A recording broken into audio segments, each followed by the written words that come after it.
Hello Pisces, Pisces rising and Pisces moon people. This is your monthly astrological horoscope for November 2017. And a quick reminder for all of you Pisces people out there, remember that these horoscopes are meant to cover the big sweeping angles of the month, which basically means there's nothing really I'm talking about that's going to last for less than 2 weeks. It's all pretty long term. So if you are looking for shorter term, flavor of the week, flavor, that kind of angles, I'm going to be covering those in weekly horoscopes. Remember, the first half of the weekly horoscopes is always exclusively astrology, so there's something there for everybody. And of course, if you ever want to get a session with me, you can always follow the links below, or go to integrativemysticism.com. So, what is going on, anyway, when it comes to your November? Well, all November, alright, the whole month, we've got Mars, planet of action, energy, passion, and conviction, moving through your 8th house of shared resources, passive income, and intimacy. And this can actually be a very, very interesting aspect for those of you who are currently self-employed, because it does talk about self-employment income actually going on the rise.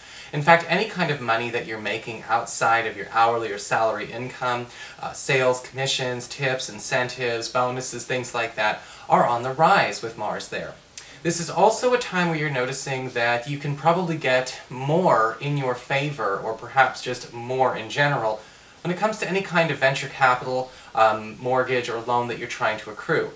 I would say take this with a pinch of salt though, and be very, very careful not to overdo it. It may be too easy for you to get more than you want to handle when it comes to that. With Mars in the 8th house, I always make it a point just not to take out too much on credit anyway, but if you need it, it's there. When it comes to the other side of it though, Mars can be wonderful for intimacy and sensuality, and this could actually be a very romantic month for you. Mars tends to stir the pot a little bit and get fires burning very, very hot. And at the risk of sounding a little bit too racy, I think I'll move on from there, but I think you'll know what I mean. So, what's going on with the rest of the month? Well, on the 4th, we do have a full moon in Taurus, in your 3rd house of communications, pacts, promises, and contracts, and paperwork.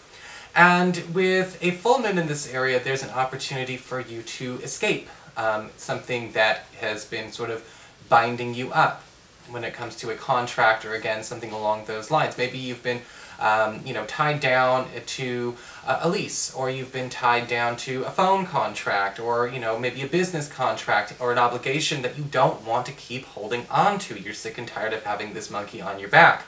Well, this full moon in Taurus, between the 4th and the 18th of the month, its energies will be working on helping you free yourself. Those conversations to sever that contract and that agreement, get yourself out of it. This is the kind of thing we want to see. So if you're looking for a way to get out of something, again, that's been sort of a dark cloud looming, this full moon is the one for you.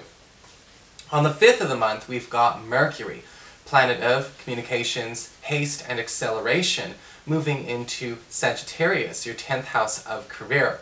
And wherever Mercury goes, we tend to see developments, again, accelerate. And with Mercury here from the 5th all the way through the rest of the month, you can expect a lot of projects to start wrapping up very, very quickly, and a lot of payments coming to you much more quickly than you could have expected. Mercury tends to bring a lot of small assignments, but easy to do work that does add up when it comes to, again, cashing in. This could also be really good news for a lot of you who have been feeling like perhaps an opportunity to transfer or make some long-term change or permanent shift at the office, or when it comes to your career, have it pick up where it's been dragging its feet.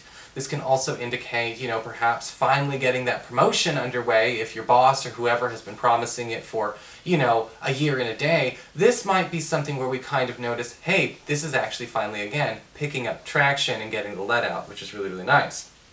On the 7th of the month, we've got Venus, planet of love, romance, and affection, moving into your 9th house, Scorpio. Now remember, the 9th house talks all about long-distance travel, government legal proceedings, as well as academia and your spiritual life. Whenever Venus is in the 9th house, it's very highly likely that we may find love in or from a foreign land or foreign culture. It could be somebody moving into town, somebody you bump into at school, also a very 9th house, very strong energy, or possibly somebody you meet through a spiritual group or spiritual practice. This person, again, is not from your neck of the woods, and you may even meet them while you are in their neck of the woods, but it may actually be something very, very special nonetheless. Venus also gives you favor in any kind of negotiating you have to do, again, when it comes to government legal situations. If you're trying to ask for a certain type of favor, some kind of allowance or allotment, either from your school, or it could be a big favor, it could be a small favor. With Venus there for the rest of the month from the 7th on, people are more inclined to give you what you like. Give you what you like. I don't know why I said like.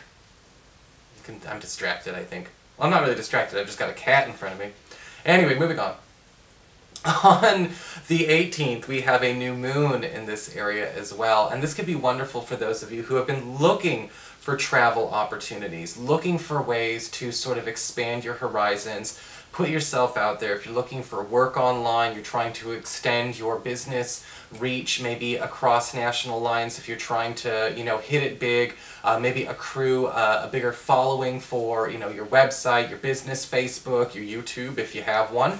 This is also a great time. This new moon in the 9th can also be great for those of you who are looking to make applications to go back to school, finish a master's program, start a doctorate program, anything where we're, again, expanding our cultural horizons or making that jump towards a bigger and better quality of life as it relates to our career, or again, our personal, spiritual, or cultural growth. This is actually a wonderful, wonderful month, and that window, again, is from the 18th all the way through the end of the month, so it's definitely there for you to play around with.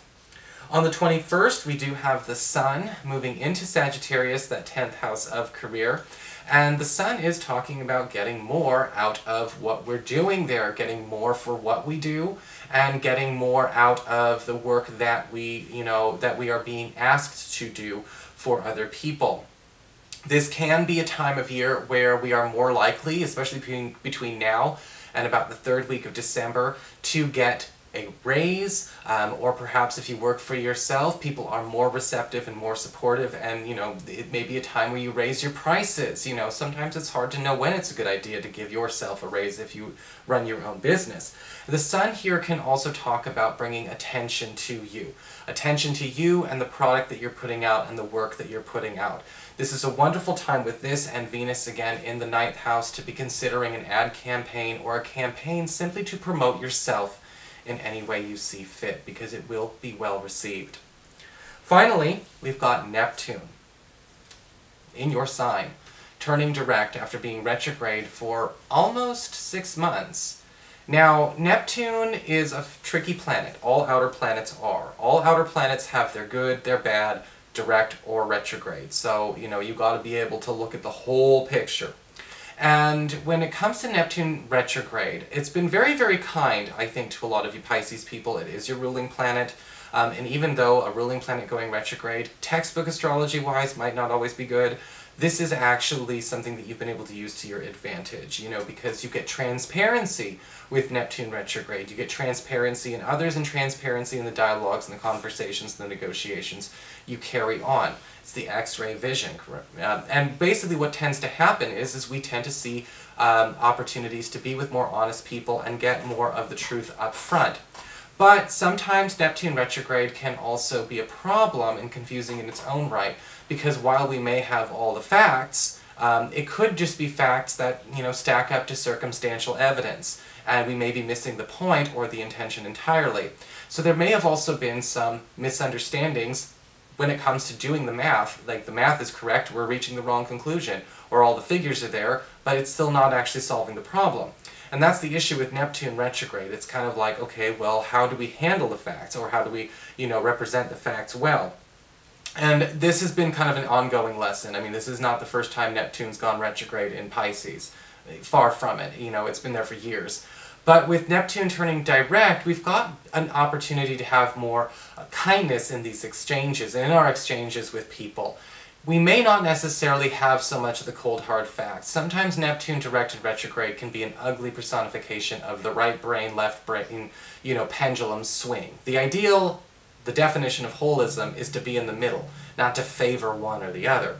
But when it comes to Neptune turning, direct, we're definitely getting more into that impressionistic right brain. that will allow you to actually have more conversations with people in a way that gets people listening to you more. But be prepared, with Neptune direct in your sign, you may also be noticing that you're drawing a lot of people that can't handle a lot of cold hard facts all at once.